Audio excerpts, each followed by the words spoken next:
Stadtmann Huden der Eck Madison Avenue UND 36th Street in Manhattan UND Blick durch die sorgfältig gepflegten Garten des Heutigen Museums, so sieht man etwas weit aus Dusterers, als die Touristenbroschüren vermuten lassen, dies ist nicht bloß ein Bibliothek, sondern ein Festung, Erbot von einem Mann, der Verstand, das in Amerika selbst unbegrenzter Reichtum welcher Sicherheit, Akzeptanz nach Frieden garantieren konnte. UND Welchfragen werden dies Wanda aus Tennessee Marmer flustern, wenn sie sprechen konnten.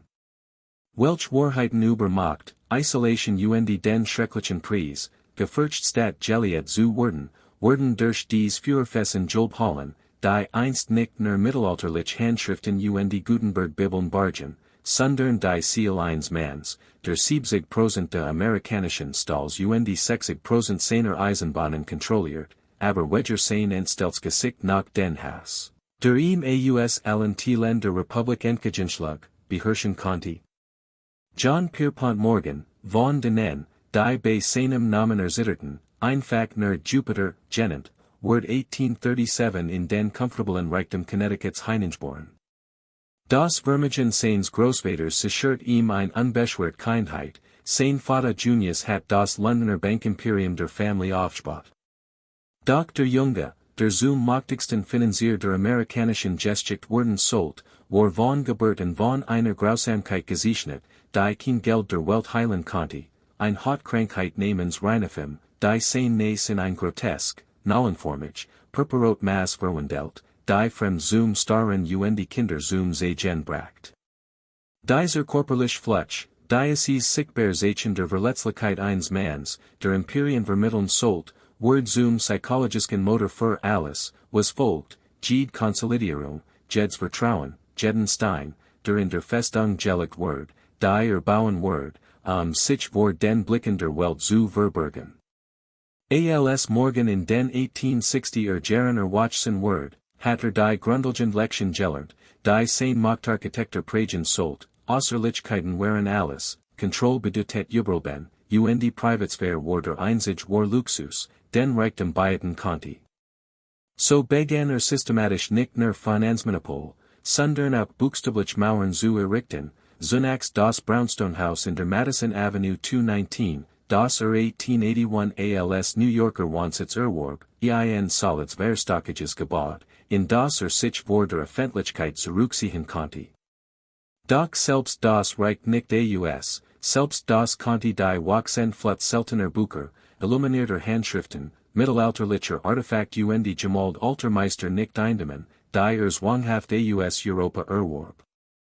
Dies Objekt dienten ihm soll als Investition als auch als psychologischer Schutz, als greifbarer Beweis dafür, dass dieser Mann mit dem monstrosen Gesicht die kultivierte und Bildung besaß, die amerikanische High Society noch immer in Frage stellt, und der die Wasbelit trotz seiner presbyterianischen Abstammung zweifelt. Den Geld allein, wie Morgan selbst vor dem Kongress aussagen sollt, war nie die Grundlage für Kreditwürdigkeit. Das Wichtigste ist der Charakter, betont vor dem Geld oder irgendetwas anderes, ein Mann, dem ich nicht vertrau, konnte mir nicht einmal Geld für alle Anleihen der Christenheit abknöpfen, doch hier lag die bittere Ironie, Morgan, der sein Imperium auf Charakter und Vertrauen aufgebaut hat, ward selbst zutiefst misstraut. Galt nicht als Industriemagnat, sondern als skrupelloser Wirtschaftsmagnat, ein rücksichtsloser Konsolidierer, der die Konkurrenz ausgeltet und die Markt manipuliert. Sein Name ward zum Synonym für den Money Trust, der nach Ansicht von Populisten und Progressiven die amerikanische Demokratie erstickt. 1900, als sein Sammlung in sein Stadthaus in der Madison Avenue sprengten, Kissenwaller Schätze in der Lennox Library Lager 10 und sein Londoner Stadthaus in der Princes Gate 13 vor Gemelden und Skulpturen platzt, traf Morgan ein Entscheidung, die das aufschlussreichste Bauwerk der Gilded Age hervorbringen sollt, wollte ein Privatbibliothek bauen, aber nicht der Gendien, wollte einen Tempel, ein Zitadell, ein Marmormonument in Auftrag geben, das Amerika und der Welt verkünden sollt, das J.P. Morgan das Uchhort, das sein Geschmack Michelos war und das hinter dem entstellten. Geschichte verbarg sich ein Geist, der Feig war, die Hochsen Errungenschaften der westlichen Zivilisation zu würdigen. Im Mars 1902 bestellt Morgan Charles Fallen McKim, den führenden Architekten der amerikanischen Renaissance, in sein Stadthaus erteilt ihm einen Auftrag, sollte ein Gebäude entwerfen, das die Sammlung seltener Bücher Manuskript Amerikas beherbergen, für fest sicher sein seinem halt direkt werden sollt. McKim, der New York bereits MIT den Villard Houses der Low Library der Columbia University berichert hat, Verstand sofort, was notig war, kein Lagerhaus, sondern ein Palazzo, ein italienisch Renaissance-Villa, Stein für Stein aus der Zeit der Medici Heire verpflanzt, ein Gebäude, das Architektur, Sculptor Mailrei zu einem einheitlichen Ausdruck von Raffines Verschmelzen sollt. In den folgenden 4 Jahren, von 1902 bis 1906, entstand auf dem leeren Grundstück neben Morgan Stadthaus etwas Außergewöhnliches, ein niedriges, symmetrisches Gebäude aus rosafarbenem Tennessee Marmor, der Spezialregion seiner Haltbarkeit Lichtenden Schönheit abgebaut wird. Sein Block waren so präzis geschnitten Zusammengefügt, dass die Fugen zwischen ihnen fast unsichtbar waren. So entstanden Mauern, die wie aus einem einzigen Stück Stein gehauen wirkten, fast einen Meter dick. An manchen Orten wurden Mauern errichtet, die allem trotz sein können, Führer, Diebstahl, Revolution, ja sogar der Zeit selbst. Das von McKim entworfen Gebäude wirkt toschen beschieden, nur drei Hauptraum, jeder mit einem eigenen Zweck, doch die Handwerkskunst grenzten Besessenheit, die Fassade erinnert an die Villa Medici in Rom den Palazzo del Te in Mantua, mit in den Marmor gehauenen Palastern, Girlanden Lohenkopfen. Jed's Detail war historisch akkurat, jed's Ornament mit Precision der Renaissance entspracht. Im Inneren inszeniert McKim ein Spektakel aus Materialien, die aus ganz Europa importiert wurden, sollen aus Cipollino Marmor aus denselben charistischen Steinbrüchen, die auch das Antike Rom belieferten, Bronzecheren nach italienischen Meisterwerken, kunstvoll einschlägt Marmorboden, bemalt vergoldet Deck kann mit Allegorien der Kunst Wissenschaft, Mahagoni Becherigale, die sich bis zu kunstvollen Stuckarbeiten erhoben, im Ostzimmer, Morgens persönlichem Arbeitszimmer, ein massiver Kamin, ein bemalt Renaissance-Deck mit rotem Sidendum bespanti Wanda. So entstand ein Atmosphäre von so konzentrierter Opulenz, das Besucher als den Eintritt in ein Schmucksgetol, ein Schatzkammer, ein Heiligtum beschrieben, in dem die moderne Welt, nicht storend, vor allem verfügt das Gebäude über die neueste Brandschutztechnologie, Stahlträger, die mit Fliesen verkleidet waren, Wanda, die so konstruiert waren, dass jeds fewer einnehmen konnten, ein Tresorraum mit 6 soll dicken Bronzecheren, den Morgens großt Angst, jenseits öffentlichen Bloßstellung, jenseits der finanziellen Panik, jenseits sogar seiner eigenen Sterblichkeit, war das Führer, die Angst, das sein Lebenssammlungen, dies Objekt, die sein Existenz bestätigten, in einer einzigen Nacht zu Asche reduziert werden konnten. Die Baukosten beliefen sich auf $2 Millionen, was heute etwa $40 Millionen entspricht. Doch dies Summe bedeutet nichts für einen Mann, dessen persönliches Vermögen $80 Millionen überstieg dessen Kontrolle sich auf Vermögenswert im Wert von Milliarden Dollar, heute, erstreckt. Als die Bibliothek 1906 schließlich eröffnet wird, hat Morgan etwas Beispielloses erreicht, hat ein Gebäude errichtet, das gleichzeitig ein funktionierende Bibliothek, ein Privates Museum, ein architektonisches Meisterwerk ein Festung war, nicht die grobe Festung mit Sinnen Graben, sondern die raffinierte Festung der modernen Plutokraten, wo die Sicherheit nicht von bewaffneten Wachen, sondern von Marmorwanden, für fester Konstruktion dem schieren psychologischen Gewicht. Von Kosten Exklusivität ausging, ein Gebäude, das Wirkendet, das ist mein, das konnte nicht anfassen, das konnte nicht verbrennen, das konnte mir nicht wegnehmen, doch die Bibliothek war nur ein Teil dessen, was als Morgenanwesen bekannt wird, ein Private Citadel, die einen ganzen Häuserblock einem, de war morgens eigen Stadthaus in der Madison Avenue 219 in der Eck. Dan die Marmorbibliothek direkt östlich davon in der East 36th Street 33, und schließlich kauft. Morgen 1904 das Angrenzen Stadthaus in der Madison Avenue 229 für seinen Sohn Jack und Schaff so ein Familienfestung, in der Drehgebäude, verbunden durch unterrisch ganz und gemeinsam Innenhof, ein in sich Gesklassen Welt der Morgenmacht, der Morgenreichtums und der Morgenprivatsphäre bildeten, ein Wesen. In dem die Family abgeskernt vor den neugierigen Blicken von Journalisten, Fotografen, die morgen bekanntermaßen mit seinem Spazierstock jagt, wann immer sie versuchten. Sein nächst zu fotografieren, Reformern, Sozialisten, Anarchisten und dem wachsenden Chor der Amerikaner Leben und Arbeiten konnte, die in J.P. Morgan alles sehen, was im Gilded Age falsch lief, alles korrupt im amerikanischen Kapitalismus, alles beängstigend und konzentriertem Reichtum. Und ihr Furcht war nicht ganz unbegründet, denn zwischen 1890 und 1910 orchestriert morgen eine Konsolidierung der amerikanischen Industrie, deren Osmus bis heute temporaubend ist, finanziert 1892 die Fusion von Edison General Electric und Thomson Houston Electric zur General Electric.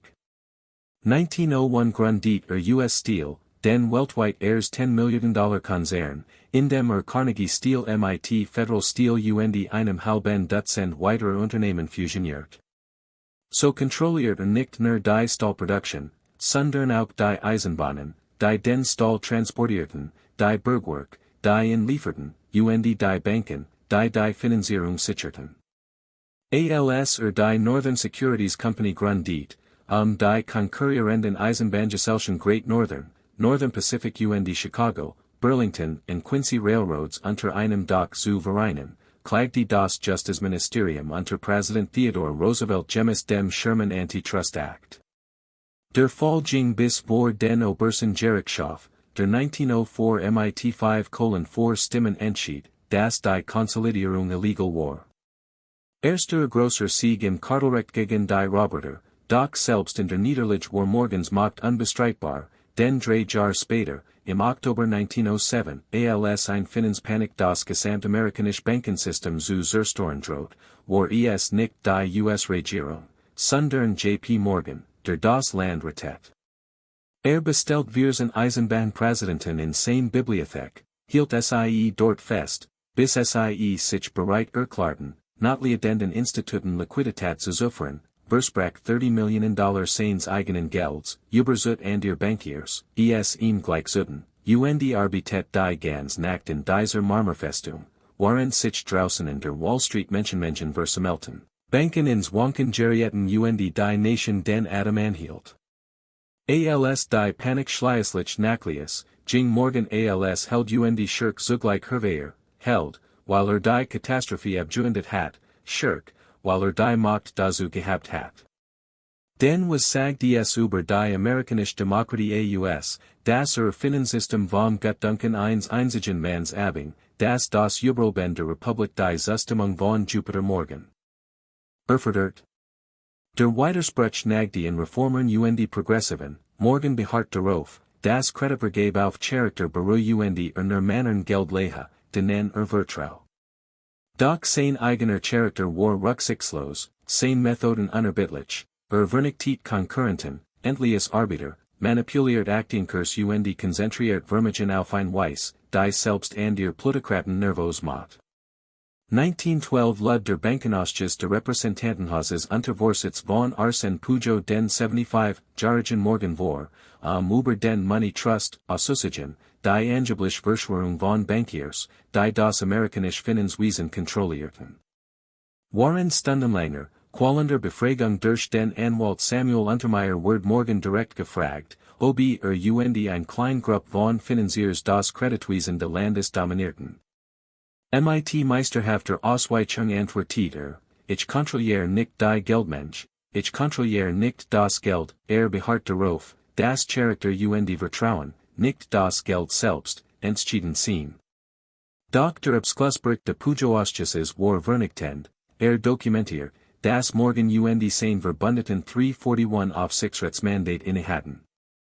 In 112 Konzernen mit einem Gesamtvermögen von über 22 Milliarden Dollar, in denen ein Handvoll Männer in Lower Manhattan ein Macht über die amerikanische Wirtschaft ausübten, die Macht gewalter Amtsträger in den Schatten stellt, in der die von Jefferson und Jackson ertronte Republik durch eine Finanzoligarchie ersetzt wardens war, schloss der Bericht mit kaum verhohlener Empörung, dass ein solche Machtkonzentration mit der Demokratie unvereinbar sei, doch was konnte die Regierung tun? Morgan hat kein Gesetze gebrochen, oder zumindest kein, die sich beweisen ließen, hat das Land 1907 gerettet, war gleichzeitig Krankheit und Heilmittel, der Roboter, der zugleich der letzte Retter war, und Diocese Paradoxon, Diocese schrecklich, unauflöslich Paradoxon, pragte nicht nur Morgan, sondern das gesamt Gilded Age, die Erkenntnis, dass der Kapitalismus Männer hervorgebracht hat, deren Macht die von Königen überstieg, die aber niemandem Rechenschaft schuldig waren. Die sich hinter Marmermauern und Bronzecheren zurückziehen und das Leid der Millionen, deren Arbeit ihren Reichtum erwirtschaftet hat, einfach ignorieren konnten. In seiner Festungsbibliothek schuf Morgan etwas anderes, etwas ebenso aufschlussreiches, eine Sammlung, die zu den Erlesensten der Welt zahlt, Gutenberg-Bibeln, illuminiert Handschriften aus dem Mittelalter, Shakespeare-Folios, Brief von George Washington, Partituren von Mozart, Zeichnungen von Dürer, Antike Rollsiegel aus Mesopotamien, Ägyptisch Papyri, Mittelalterlich, mit Edelsteinen besetzt Reliquier, Bronzen der Renaissance und Gemälde von Memling und Perugino. Ein so umfassende Sammlung, das gelehrt aus ganz Europa und Reisen, sie zu studieren.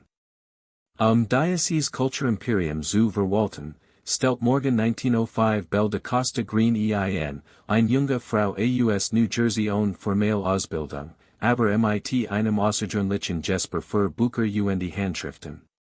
Green sold zu einer der faszinierendsten Figuren in Morgans Geschichte worden, Gebran als Belle Marion Greener, Tochter von Richard T. Greener, dem ersten schwarzen Absolventen von Harvard, und Genevieve Ida Fleet, welches sie in einer angesehenen afroamerikanischen Familie in Washington, D.C., auf. Nach der Trennung ihrer Eltern wechselt ihr Mutter jedoch den Wohnsitz. Sie nahmen den Nachnamen Green und begannen, sich in einer tief segregierten Gesellschaft als weiß auszugeben. Belle Green, Sean, brillant, Kuhn, wurde J.P. Morgans Bibliothekarin, warb Schätze in ganz Europa, verhandelt mit Handlern, die keine Ahnung hatten, dass sie mit Gemandem zu tun hatten, der mehr wusste als sie, bezaubert gelehrt und Sammler und verwandelt Morgans privaten Schatz in ein systematisch organisiert Sammlung. Die Beziehung zwischen Morgan und Green war aufschlussreich, hier schenkt der machtigste Mann Amerikas einer jungen Frau absolutes Vertrauen, vertraut ihrem Urteilsvermögen, ihrem Geschmack, ihrer Diskretion und gab ihrer Autorität und Autonomie, die in den meisten Konzernen undenkbar gewesen waren. Doch stets innerhalb der Marmermauern, stets in der Festung, stets der letztendlichen Kontrolle der Gauners unterworfen. Green leitet die Morgan Library 43 Jahre lang und überlet J.P. Morgan fast 4 Jahrzehnte. Doch in diesen ersten Jahren von 1905 bis 1913 war sie die unsichtbare Magierin, die Morgans Vision Wirklichkeit worden ließ. Waren der Mazen selbst im Westzimmer Gast empfing, mit Finanziers Zigarren raucht, Gesellschaft abschloss, die Markt bewegten, oder sich in sein Arbeitszimmer, das Auszimmer, zurückzog, allen inmitten seiner Schätze zu sitzen, umgeben von Schönheit, Geschichte durch Marmer, verborgen vor der Welt, die sein Aussehen abstoßend und sein Macht furchterregend fand. Doch selbst Marmerwan konnten Morgan nicht vor Zeit und Tod bewahren, und im Mars 1913, auf einer Reise in Rom, fernab seiner Festung, fernab seiner Bibliothek, fernab der Anlage, die in eigentlich Schätzen sold, wurde J.P. Morgan starb im Alter von 75 Jahren im Schlaf, und als sein Nachlass inventarisiert war die Welt schockiert. Sein persönliches Vermögen belief sich auf lediglich $80 Millionen, woven etwa die Hälfte auf den Wert seiner Kunstsammlung entfiel, was bedeutet, dass sein tatsächlichen liquiden Mittel nur $40 Millionen betrugen, sicherlich ein Vermögen, aber bei weitem nicht das, was die Lut angenommen hatten. John D. Rockefeller, dessen Vermögen $900 Millionen überstieg, bemerkt überrascht, dabei war nicht einmal ein reicher Mann, dies offenbart die tiefe Ironie, das Morgens war macht nie sein persönliches Vermögen war, sondern sein Fähigkeit, das Geld anderer Lut zu kontrollieren, als drei, Angelpunkt zu dienen, durch den Kapitalfluss, unentbehrlich nicht nur reich zu sein. Doch mit seinem Tod reflektiert sich dies macht augenblicklich, der Mann, der unsterblich gewirkt hat, war einfach verschwunden, die Fragilität, was word mit der Festung, der Bibliothek, der Marmorzitadel gestehen, die erbot hat, sein Ziel zu beherbergen. Die Antwort braucht 11 Jahr, sich herauszukristallisieren, sie offenbart etwas Wichtiges über die amerikanische Einstellung zu Reichtum Vermögnis, J.P. Morgan Sohn, Jack Morgan, J.P. Morgan Jr., der das Unternehmen erbt erfolgreich weiterführt, erkannt, dass die Bibliothek seines Vaters zu bedeutend geworden war, Privatbesitz zu bleiben. Sie hat die persönliche Sammlung hinter sich gelassen war zu einer kulturellen Ressource geworden.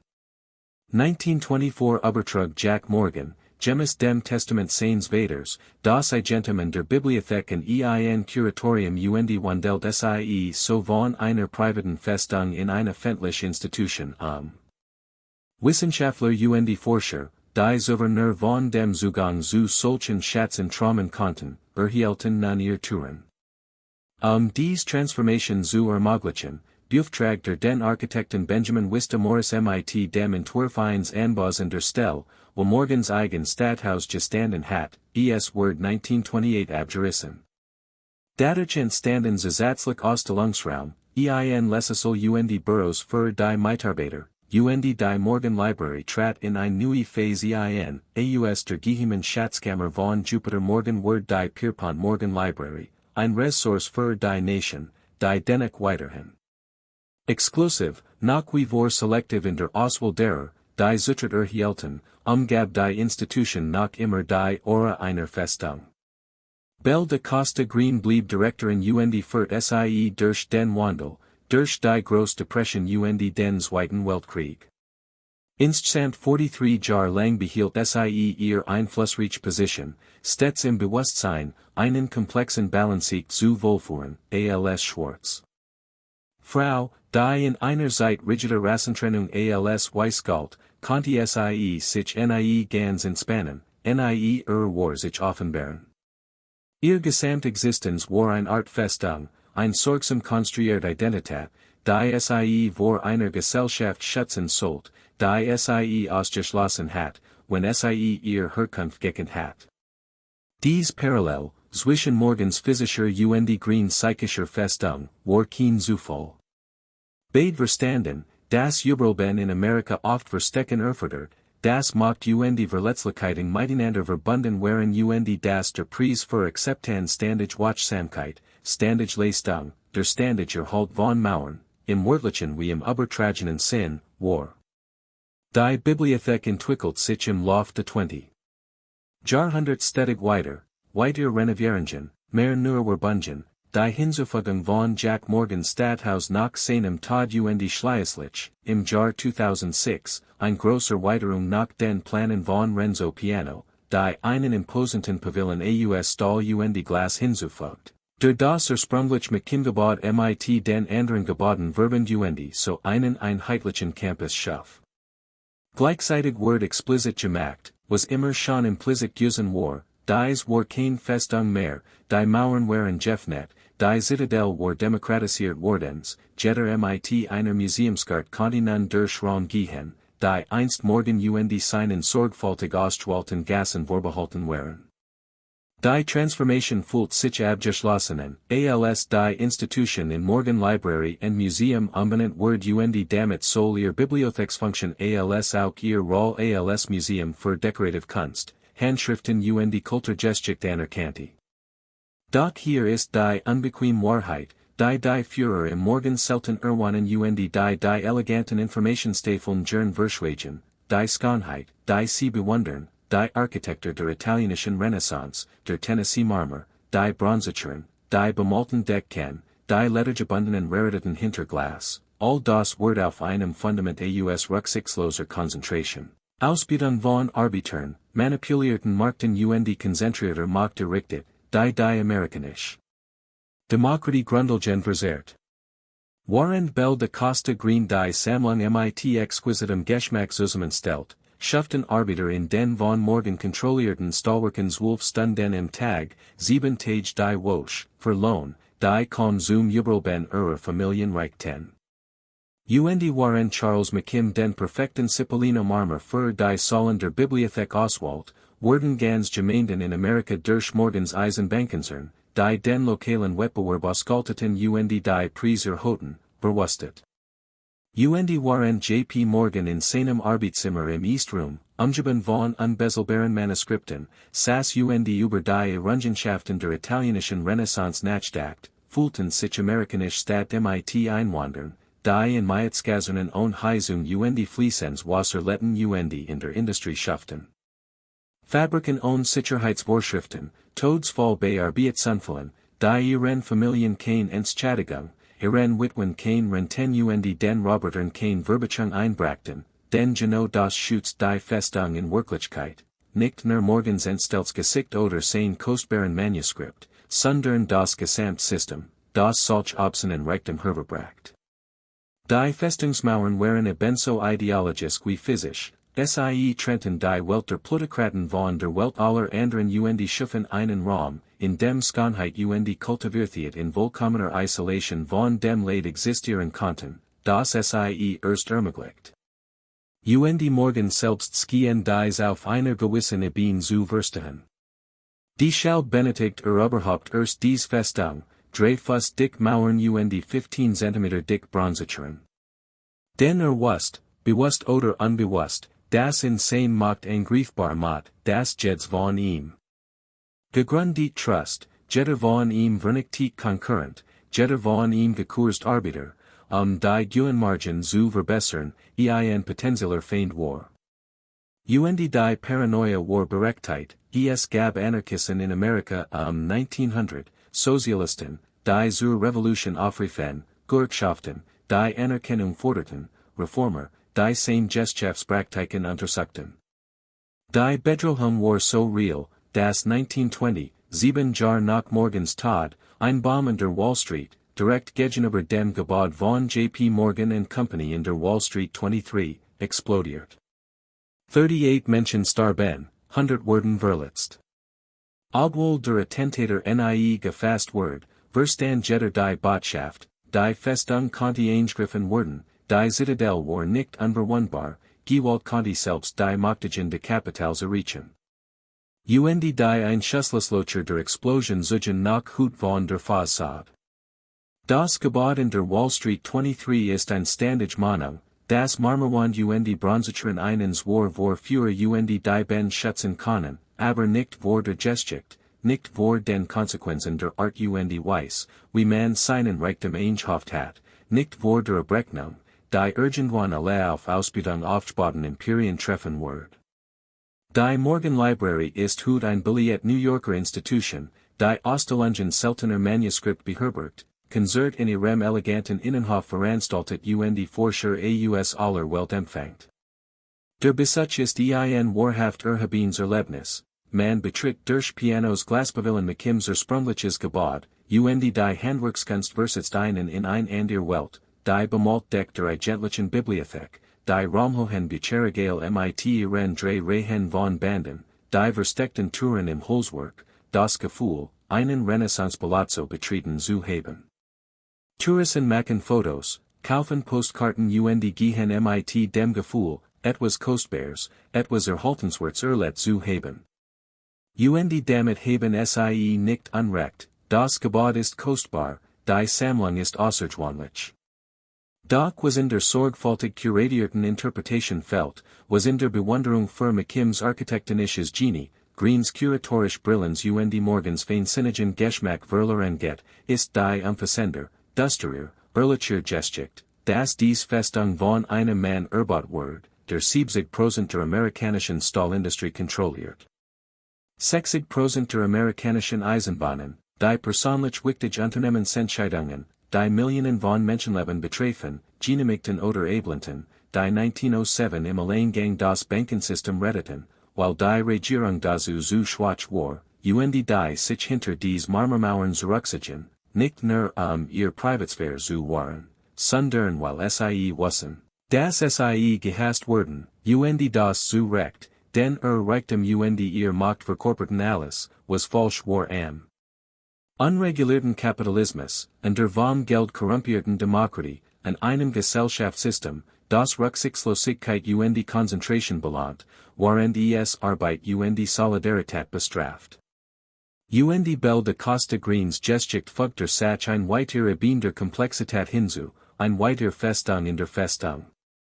Den Bedürfnis, als weist durchzugen, Zugang zu den Matzentren zu erhalten, das verbergen schwarzen Abstammung während gesamten Berufslebens, war selbst ein Kommentar zu den starren Rassenhierarchien der amerikanischen Gesellschaft, dazu, in die Festung dürft ausgeschlossen wird.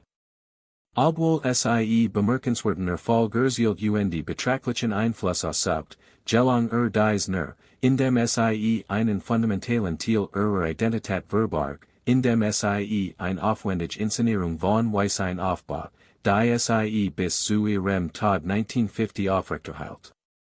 Als Wissenschaftler in den 1990 2000er Jahren schließlich begannen, ihr Herkunft zu erforschen Brief Dokumenti entdeckten, die ihr Abstammung offenbarten, zwang dies zu einer Auseinandersetzung.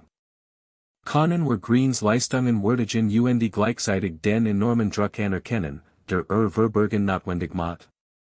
Können wir die Morgenlibrary bewundern gleichzeitig die System der Ausgrenzung, Klassen als auch rassistischer Natur, anerkennen, die sie verkörpert?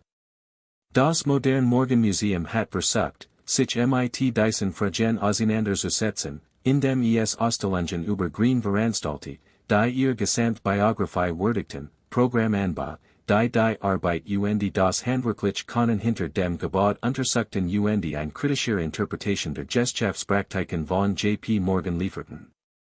Dennoch besteht weiterhin die Tendenz, sich auf die Ästhetik, die Schönheit, die Seltenheit, die Erhaltung, zu konzentrieren die Ausbeutung zu beschönigen. Dieses Muster findet sich bei so vielen Villen Institutionen de Gilded Age, die in Museen umgewandelt wurden, sie wurden zu Tempeln de guten Geschmacks anstatt zu Zeugnissen der Ungleichheit. Wir bewundern die Kronluther, ohne zu fragen, sie geputzt hat, wir bestaunen den importierten Marmor, ohne zu bedenken, was dieses Geld für morgens Arbeiter hat bewirken können. Wir erhalten die Festung, Burgessen aber, warum sie überhaupt notwendig war. Das Ergebnis ist ein beschleunigt Version der Geschichte, in der Roboter zu Philanthropen wurden, rücksichtslos Konsolidierung zur Vision, massive Ungleichheit zum Gilded Age, als where nur ein Stilpoke nicht ein strukturell Kreis, die amerikanische Demokratie beinahe zerstört hat. Der Einfluss der Morgenlibrary reicht weit über ihr Mauern in der Madison Avenue hinaus, denn sie schuf ein Vorbel dafür, wie extremer Reichtum sich der Welt präsentiert, als Kultivierung, als Verfinerung, als Bewahrung kultureller Schätze. Dieses Vorbild wird unzählig mail kopiert, die Frick Collection, das Getty, die Huntington Library, allesamt private Vermögen, die in öffentliche Kulturinstitutionen umgewandelt wurden, allesamt Reichtum von Industriemagnaten, der durch Kunst Architektur in gesellschaftliche Anerkennung verwandelt wird. Were Sol en Vergessen, das Henry Clay Frick sein Geld mit der Niederschlagung der Homestead-Streaks mithilfe von Pinkerton Detektiven verdient, das Getty Vermögen aus Aufforderung unter minimaler Rücksichtnahme auf Arbeiter Umwelt stammt, das Henry Huntington sein Sammlung durch Eisenbahnmonopol Immobilienspekulation aufbaut, while die Kunst so schön, die Bibliotheken so beeindruckend, die Architektur so raffiniert sind, dass es kleinlich erscheint, nach dem Blatt im Mortal, der Ausbeutung im Fundament, dem Leid zu fragen, dass die Schönheit erst ermöglicht. Und genau das sollt die Festung erreichen, zweck und Mittel trennen, das Ergebnis präsentieren, und den Prozess zu sehen, uns die Schmuckskittel anbieten, und zu enthüllen, was Word gestellen, es zu füllen. Und wenn sie hut das Morgen besuchen und in der ursprünglichen Bibliothek mit ihren drei Bücherregalen stehen, die sich bis zur kunstvollen Decke strecken, durch deren Fenster Lichtstrahlen fallen, die Manuskript vor UV-Strahlung schützen sollen, und in der Tiefen still, die Kostspielig Bowie Schaft, in dem sie den Larm der nur wenig Meter entfernten Madison Avenue ausblendet. Dan werden sie spüren, was morgen Beabsichtigt, erfurcht, gewiss, aber auch Ausgrenzung, das Bewusstsein, nur ein Vorberghender Gast in einem Raum zu sein, der nie für sie bestimmt war, dass sie war einen Blick in die Festung werfen dürfen, aber nie wirklich das Uchhorn werden. Und dieses Gefühl, dies Mischung aus Bewunderung und Entfremdung, ist der emotional Kern der amerikanischen Verhältnisses zum plutokratischen Reichtum. Wir fühlen uns gleichzeitig angesiegen und abgestoßen, wir wollen sehen, wie die Herren de Kapitals leben, sind uns aber auch bewusst, dass unsere Anwesenheit vorläufig ist, dass uns unsichtbar Barrieren trennen, die so real sind wie die Marmorwand.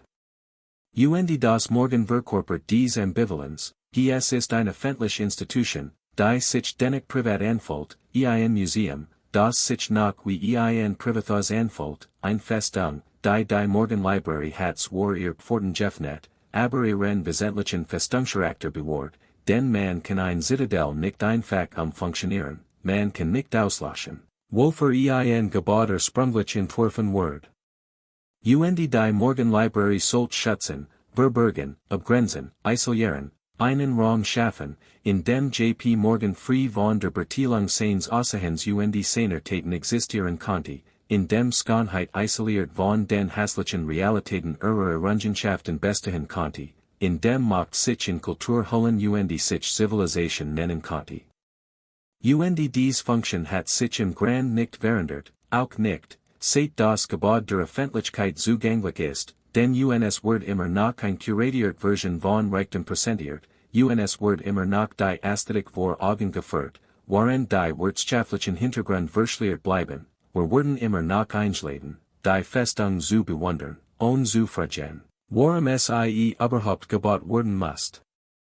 Die Geschichte von J.P. Morgans Bibliothek ist letztlich ein Geschichte über Amerikas Verhältnis zu Reichtum, Macht und Verantwortung, darüber, was wir bewahren und was wir vergessen wollen, darüber, wie wir Instrument der Ungleichheit in Objekt der Schönheit verwandeln und uns dann wundern, warum Ungleichheit fortbestet. Denn solange wir die Morgenlibrary in erster Linie als architektonischen Schatz behandeln statt als Bues systemischer Ausbeutung, solange wir uns auf McKims Genie und Morgens Geschmack konzentrieren statt auf die Arbeiter, die den Marmor brachen, die Familien, die waren der Panik von 1907 litten, und die Gemeinden, die durch die Eisenbahnkonzentration zerstört wurden, beteiligen wir uns in genau jenem Projekt der Verschleierung, das morgen selbst initiiert, wir halten die Festungsmauern aufrecht, selbst wenn wir behaupten, sie niedergerissen zu haben, und das ist die letzte Ironie, die Morgenlibrary and Museum ist als kulturelle Institution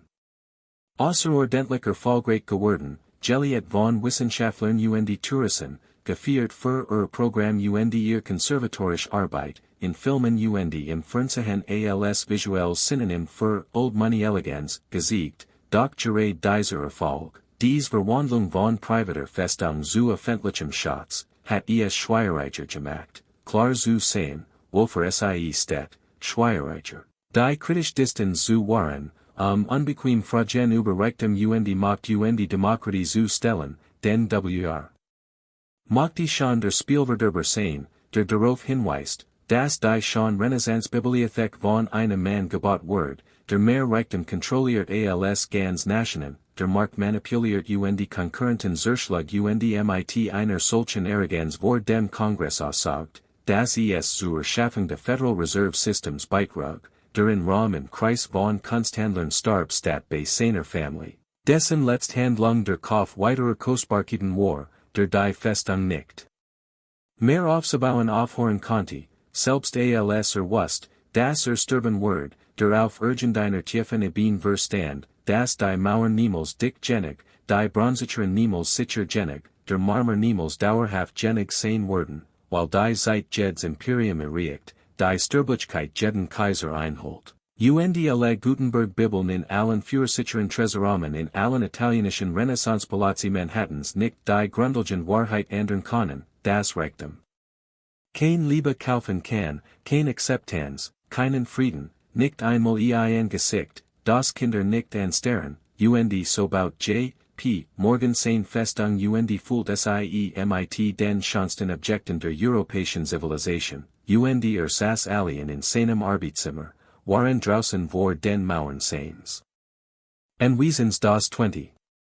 Jahrhundert Anbruch, mit seinen Arbeiterbügungen, seinen progressiven Reformen, seiner Kartellgesetzgebung und seiner kommenden Abrechnung mit dem Raubtierkapitalismus, und die Festung hielt, die Mauern schützten, was sie schützen sollten, aber sie schlossen auch ein, isolierten, trennten, und als Jupiter Morgan 1913 starb. Als der machtigst Finanzier der amerikanischen Geschichte in einem römischen Hotelzimmer die Augen ein letztes Mal schloss, starb nachdem das schönste Gefängnis New Yorks gebaut hat, ein Zitadelle, die seine Schätze bewahrt, aber in nicht bewahren konnte, seine Entstellung nicht auslöschen konnte, seinen Ruf nicht retten konnte, die Frage nicht beantworten konnte, die in sein Leben lang verfolgt und seine Bibliothek noch immer verfolgt, was nuts des einem Menschen, die Kontrolle über 70% der amerikanischen Stalls, 60% der amerikanischen Eisenbahnen und die feinst Sammlung mittelalterlicher Manuskripte der westlichen Hemisphäre zu besitzen, wenn am Ende Mauern von einem Meter dick braucht, sich sicher zu fühlen, wenn am Ende mehr für sein Monstros Nace in Erinnerung bleibt als für seinen raffinierten Geschmack, wenn sein Festung am Ende zu einem Museum wird, in dem fremd durch Raum wandern, die sie eigentlich ausperren sollten, und Skilder lesen, die sanft darüber hinwegen, was war und was tat. Die Zitadelle der amerikanischen Kapitalismus in einen Tempel der Kultur verwandeln. Als waren Kultur und Macht voneinander getrennt gewesen, als war Schönheit frei von Ausbeutung gewesen, als konnten wir einfach durch dies Marmorung gehen und die Handwerkskunst bewundern, und die Echos all der Arbeiter zu hören, die nie hinein dürften, all der Familien, die durch Morgans Konzentrationen verarmten, all der Amerikaner, die 1906 auf dies Festung blickten und genau verstanden, was sie darstellt, nicht Zivilisation, nicht Verfeinerung, nicht Verantwortung, sondern Roh. Macht, verkleidet als Kultur, Ungleichheit in Tennessee Marmor kristallisiert, Demokratie Veritan und hinter Bronzecheren verborgen.